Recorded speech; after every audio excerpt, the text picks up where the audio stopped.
Greetings, everyone, and welcome to the webinar Applying the Cottage Food Act at Your Market, hosted by University of Illinois Extension and the Illinois Farmers Market Association. My name is Lori George, an educator at the University of Illinois Extension, and I will be your host for today.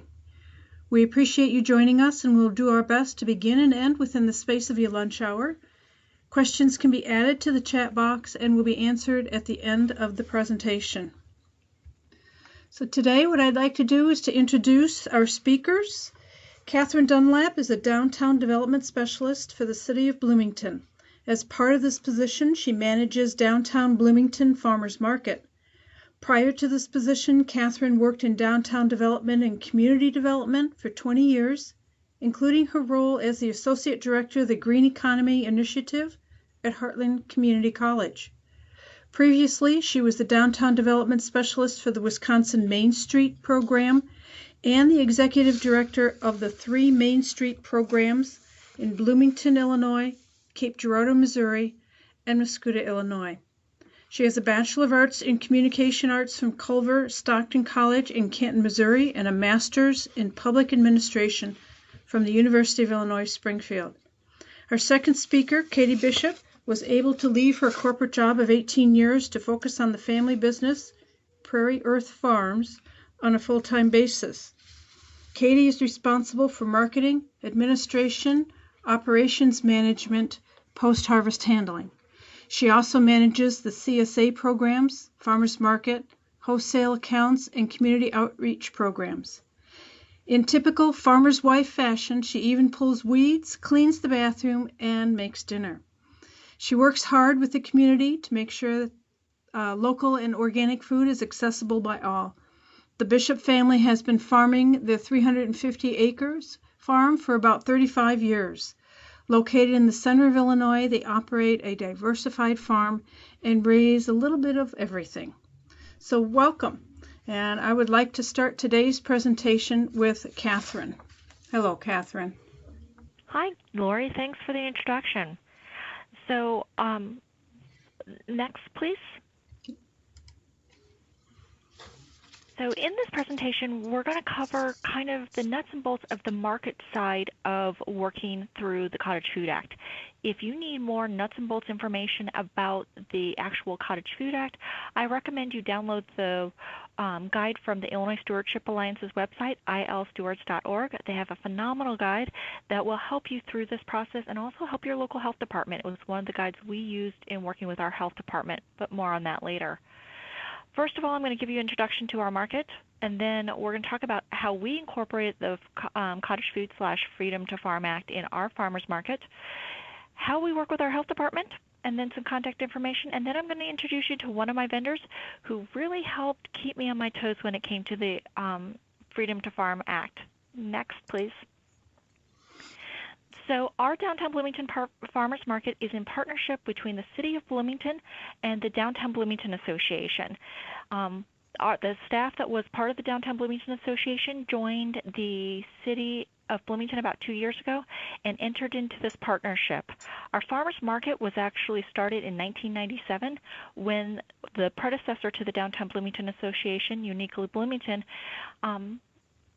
saw it in our downtown and realized it needed a little help. So they found a volunteer coordinator, and it's been under our auspices and has grown from a parking lot next to our Law and Justice Center to 3 sides of the McLean County Museum of History Square, which you can see in the picture presented. We are a year-round producer-only market. I have 26 markets every single Saturday, May through October, rain, shine, or snow. In that venue that you see it, our 6 indoor markets are held at the Grossinger Motors Arena, which is our sports and entertainment complex located on the southwest corner of the downtown Bloomington district. I mentioned that we're producer only. We became producer only in 2006. And for us, that means that the people selling at our market are involved in the harvesting, growing, raising the animals, making the products, or creating the art they sell at our farmers markets. We have a farmers market advisory committee who helps us review rules and regulations and provides guidance on the farmers market. They also review our applications and give their blessing to those applications. Next, please. So our farmers market is, we have an average of about 31 to 35 vendors for our weekly outdoor markets, and then our January through April market, we have an average of 17. For our upcoming Thanksgiving holiday market, we're looking at about 25 vendors per week. As we look at our vendor selection, we take into account how many of each type of vendor that we have to create a diversified mix for our market. Now, the four main types of vendors that we have within our market are the farmers, which include all of those different subcategories along with honey. Prepared good, which is kind of one of our catch-all phrases, and you'll see that one. And then our artist, and then we have a community group spot and a not-for-profit bake sale that are at our market each week. I also broke down kind of our number of cottage food vendors that we have in our market. The number of farmer cottage food vendors is growing as the Freedom to Farm Act has made it more feasible as part of this. Next, please. So one of the big things is that every fall or winter, our advisory committee reviews and discusses new changes that will be impacting the farmers market in the coming year. Last year, we focused a lot on the Cottage Food Act, and then and the Freedom to Farm Act. This year, we'll be looking at hemp and how it impacts that. But before we hold that meeting, we're actually waiting on how my city is going to, our city council is going to vote on hemp sales, because that will also impact our market. And so it's going to be kind of a wait and see for us on that one. But we're still working through that as our Farmers Market Advisory Committee. As we also watch a lot of the trends coming through farmers markets, through both the Illinois Stewardship Alliance and the Farmers Market Coalition's updates. And then we share that with both our vendors and our partners. This has helped us considerably in making sure that our vendors are on top of all the changes, and also keeping us on top of all the changes that are impacting farmers markets. And that's part of our educating our vendors. Whenever I get a webinar opportunity or conference invite, I send that to our vendors, hoping that they can come. We also, if the issue is like the Expanded Cottage Food Act and the Food Safety and Modernization Act, we invited speakers to our annual vendor meeting to talk about those topics, so our vendors could talk to them directly and get their questions answered. Next slide, please. Now, our health department, we are very fortunate that our health department is actually known as one of the strictest health departments in the state of Illinois, but they are also one of the most fairest in the state, in our personal opinion. One of the things that we have found is that in bringing the health department in early to our conversations and sharing what we find out on various topics, it actually helps it make it easier for our vendors. And one of the big things that we do every year is, and I actually need to schedule this meeting very soon, is to talk with our Linda Fouch and our environmental health team at the McLean County Health Department. We also use Manage My Market to facilitate our market applications. We provide shared access to that for them. So because we require all of our vendors to upload any additional licenses that they're required to that. So that saves some time for our health department, because they can just make sure that all of our meat vendors have all of their applications and they've got all their certifications in. Also for our cottage food vendors, they've got it there. Also the sampling licenses. All of that is in one place. That makes it easier for our health department and provides a one-stop shop for our vendors, so that they still have to do the applications to the health department, but if they're in a neighboring county and come to our farmers market, they don't have to do duplicate work, and we provide that access for them. Our health department is very willing to answer questions, and also by keeping the lines of communication open, we make sure that our health department is that we're on the same page of things. It's funny because I'll hear from my vendors that say, well, we called the health department and they said to talk to you first. And also when we have a cottage food vendor, I also say make sure that you talk to Linda at the McLean County Health Department. So they know that they can't pull the wool over our eyes, because we're in constant communication on both of these things. Our health department is also invited to our annual vendor meeting to provide a face-to-face interaction for our vendors. And that also gives our health department a chance to talk to our vendors about things that they see coming in, or things that can help make the process easier. Next, please. So one of the big things about our farmers market is that when our rules and regulations were first written, and when I inherited the farmers market 5 years ago, they were very strict buckets for each of our different vendor types. So if you were a farmer, you could only bring the products that you had that were farm-related products, such as meat or vegetables, and there was very little blurring of the lines between the vendor types.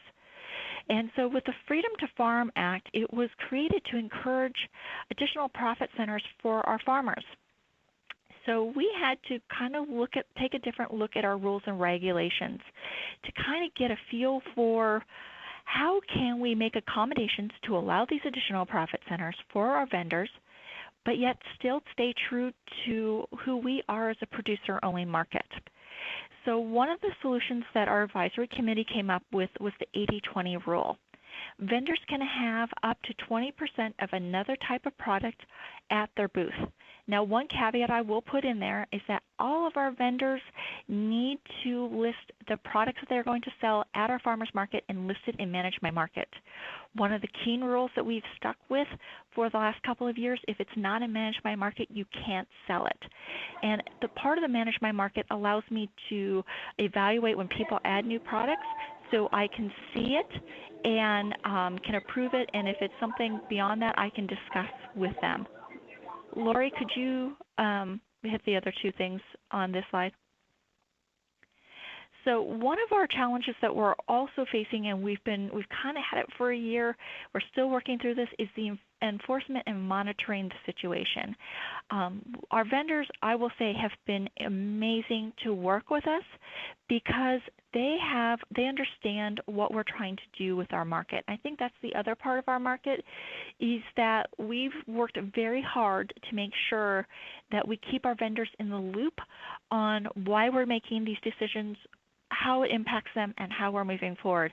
So our vendors have been very compliant and very willing to work with us for the most part. We've had a couple of situations that we've had to work through, but it's so far so good. Next slide. Now I get to introduce you to Katie Bishop. Katie has been with our farmers market for about 10 years, and a funny story about Katie is that in January of 2018, she was ready to launch the new product lines that were outlined in the Freedom to Farm Act. Now, there was very little support material on kind of the definitions of what could and could be, but Katie was ready to go with it. She had the broad categories. I was still trying to catch up with it. Luckily for me, I had an intern at the time that was a pre-law major, so she kind of gave me her rough analysis of what she thought would be, and then we kind of waited for the Illinois Stewardship Alliance to come up with it. And so Katie keeps me on my toes at the farmers market. Katie, you're up.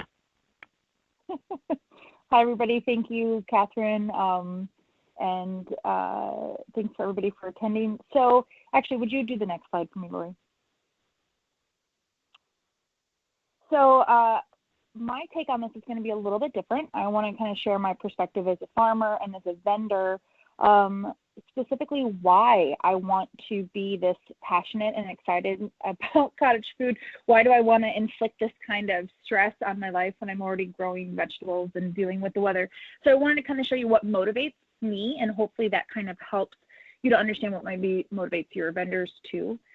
If you could do the next slide, Lori. So there's a few reasons. One of the reasons why I'm really excited about the cottage food law and why I've been taking advantage of this since the first version of it came out many years ago is because I want to add value to my stand. So that first stand with the red tent, it's just a very blah, boring stand. And we're really limited as vendors because a lot of us all grow the same type of thing. But when I make products that add value and are different, it's really easy to stand out as a different type of vendor. People get excited about my cranberry fig jam or my carrot orange shrub, and I'm making it interesting and more memorable too. Next slide. But also I'm looking to use the excess produce. We have a lot of compost. We donate a lot of excess produce. We have a lot of seconds that we eat ourselves or give to our staff, but we still have just a ridiculous amount of food that maybe is too ugly to sell. But ugly food can be delicious too. And so we are able to take that and utilize it and make a product and make a profit on it. In some cases, probably more than we would have if we tried just to sell it. And so some of those examples are, I make a nourishing broth, which this one, it kind of cracks me up a little bit, except I kind of feel like, I kind of feel a little disingenuous. It is very nourishing, but it's basically all different types of vegetable scraps and mushrooms that I've dried that we grow, and I make it into a broth, and it's like a sipping broth. All of that stuff, I could never sell the tops of carrots or the cilantro that's kind of wilted after the market, but I can turn it into this beautiful broth, and people will spend a crazy amount of money on it. Also, we've had cabbage that is just, it's getting to the point where I can't sell it, but it's still very useful, and so I can make a fermented sauerkraut, or beets. We all have a lot of ugly beets that we can't sell to our juice companies, and so I can pickle them and actually triple, quadruple my profit that way. Next slide. This is one of my really favorite reasons for doing this. So I feel like at the farmers market, you get a lot of tourists. That's what I call them. They're not necessarily from out of town. They're just people that are there for the fun of going to a farmer's market, sipping a cup of coffee and walking around. And maybe they'll buy some berries or some flowers, but they're not really going to buy their groceries at the farmer's market. But I still want to take advantage of that foot traffic. I still want to get them to be a customer. And so maybe they won't buy, a head of cauliflower, but they very well may buy a thing of jam, or a container of soup, or whatever, some pesto or some hummus. So I'm looking to get more customer traffic into my stand that normally wouldn't be buying from me. But there are actual real tourists too. There's plenty of people that come with their family and they want to do something, and so they'll come to a farmer's market and they can't take home a bag of salad mix, but they can take home that jar of jam or whatever it is that I'm selling. Also, I've noticed that there's a lot of different generations coming to the market. And older generations, middle-aged generations, maybe they are buying their groceries, but we have a lot of young people that come for that experience too. And maybe they don't have time to cook, or they don't know how to cook kohlrabi, but they're really excited about the sweet potato hummus that I'm making, and they'll buy that and eat that for lunch. So I think this is a wonderful way to get more people to your market. Next slide.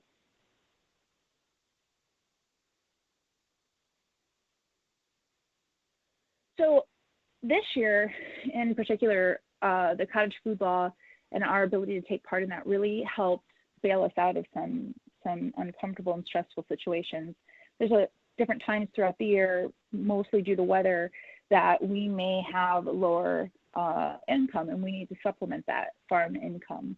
And so this is a picture of our fields this spring. We were really wet, very cold. Sales were down considerably. We just didn't have a lot of fresh produce to sell in April and May, and even the beginning part of June. Next slide. So as an example, just to kind of show you for impact's sake, this is our stand on any given day for the most part. That's how full it looks. You can go to the next slide, Lori. And this is what it was in May because of the weather. And that, we have 15 employees, and the farm supports my husband and I, and we have bills. And so something like this is devastating to us and creates a lot of sleepless nights and worry. So the cottage food law and being able to make these products allows me to get some additional income in. I have control of our income stream, and I can, if I need to make payroll or a truck breaks down, I can really amp up production of the things that I'm making and sell them to help when maybe I don't have those produce sales. Next slide. So as an example for that, these are a couple of things that I was able to whip up very quickly the Friday before a market. On the left is some herbal infused vinegar. So it's just white vinegar and herbs that I had in the herb garden and some flowers. And on the right was a strawberry and basil infused vinegar. Again, each one of those bottles sold for $10. Cost-wise, it was about 50 cents per bottle. So I grossed or I net $9.50 per bottle. And so that's really helpful in those times when I only have such a small amount of produce. The other one was a wheat berry, mint, and asparagus salad. So there's local wheat berries, and then all the other vegetables are from our farm. We have a little asparagus patch that we grow just for us. So I was able to glean a little bit from that. And then, of course, I have chives because everybody has chives. And so I was able to make these cold salads and sell them, and that really helped too. Next slide, please. Another reason why I really like the Cottage Food Act and why I like to participate in that is because it's a great way to educate my customers and inspire them to take my produce that I grow and turn it into something. So as an example, we sell ramps in the spring, and they're pretty expensive actually because you have to go out and forage for them and dig them up, and you can't take too many. And so I bring them to market, and then everybody doesn't know what to do with them. So I can bring them back and make pesto, which is what I did. So there's no waste there, but also I can sell the pesto and then I can give them a recipe. And I really encourage people to, make hummuses and make pestos because you can just do whatever with any of it. It's super easy. And that will help them come back and continue to come back and buy produce from me if I can encourage them to cook for themselves. Next slide. And then the last one I want to talk to you about, and I think this one is often overlooked, but this is a great way to test the strength of a market before actually making the plunge into doing it on a bigger scale. For many years, I had this dream of doing a soup CSA. I wanted to sell quarts of fresh hot soup because I love to make soup, and I think it could be profitable with all that excess vegetables. So I was really excited to try it. But I didn't want to, go and rent the commercial kitchen and figure out the labeling and the packaging and doing all of that before I knew if my customers would be even interested in something like that. Well, come to find out, I started kind of playing with it, and it's so much work. It is so much work, and it takes so much product to really make a lot of soup that I would want to turn around and sell in my kitchen. I don't want to do any of that. So it was a really great way, first of all, to decide, is this something I really want to do? You might really enjoy canning 20 jars of tomato sauce for yourself, but will you want to do 100 of them, over the course of a couple days? But also sometimes, as the salsa is a wonderful example in this photograph, salsa is pretty popular. You can get that just about anywhere. And so if you were to invest in commercial canning equipment, and again, sourcing that commercial kitchen, only to find out that people aren't really going to spend a ton of money on your salsa because they can get salsa in the store for $3 a jar. That's a really, that's a really valuable lesson, and you didn't have to spend very much time or money to figure that out if you use the Cottage Food Law guidelines as a way to sell that and test that market. The shrub, on the other hand, was something that kind of surprised me, but that is extremely popular. So popular that I have bars and grocery stores asking me to make and sell them, and I can't under the Cottage Food Law, but I can definitely see the demand there, and so that might be something that I'm willing to expand outside of the farmers market.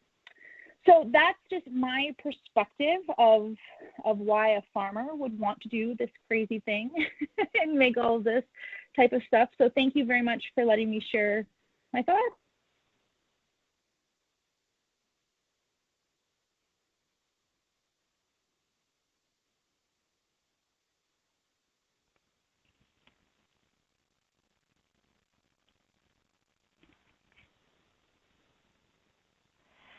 Thanks, Katie, so much.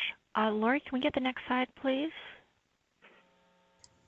Okay, so thank you very much. I appreciate our speakers today. What I'd like to do is to open up the questions from the audience. So those that are on the phone, I have unmuted you. And those that have the connection to the presentation, feel free to type it in the chat box or open your mic yourself. So are there any questions from the participants today on the cottage food? Any questions?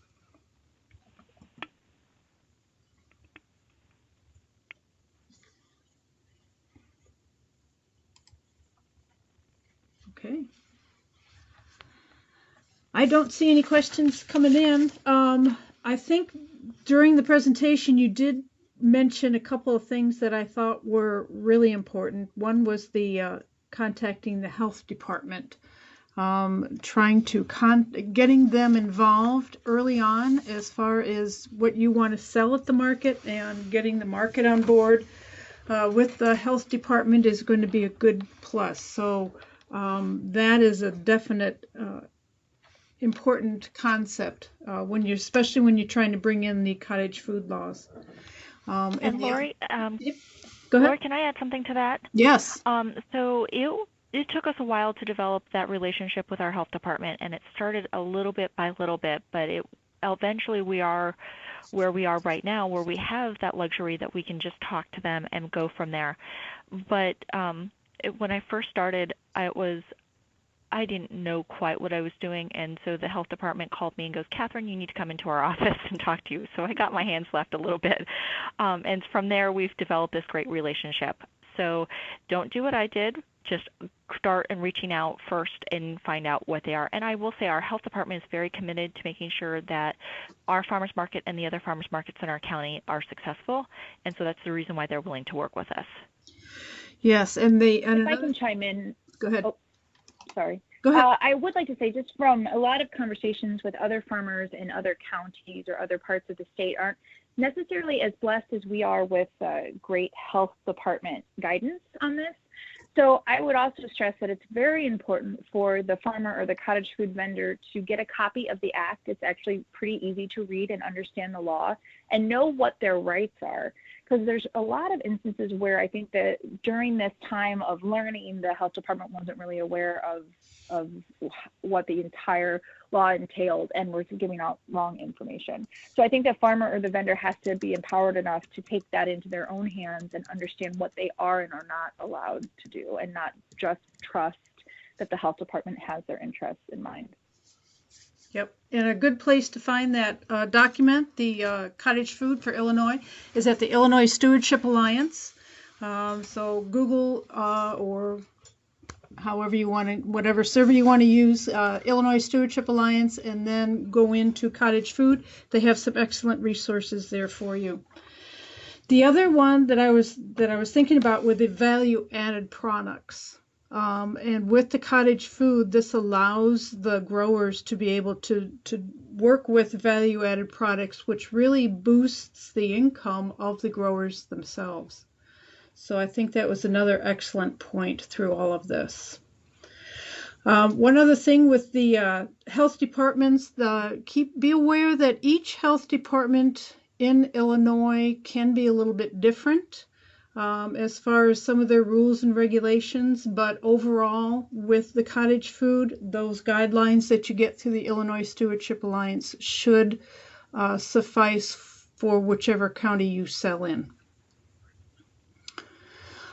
Are there any questions at all right now from the participants? Comments?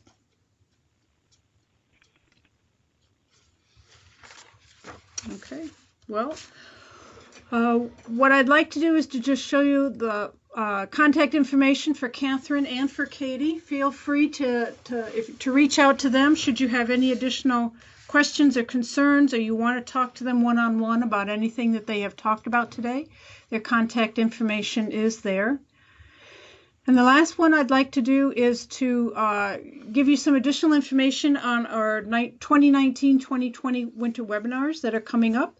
So the next one is going to be on December 16th, where we're going to talk about pollination celebration, which gives the growers an opportunity to connect with the food system, the environment, and their community. January 13th, we're going to talk about the Food Safety Modernization Act, and that was briefly discussed today.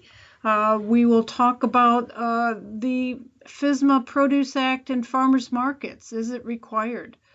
February, we'll have an inside look at successful chef demos at the market. So I think that's an excellent way of bringing in people to your market, especially those from the younger generations who have questions on how to prepare some of the products that you may be selling. And on March 16th, we're going to talk about the future of farmers markets and building collaborative practices through them.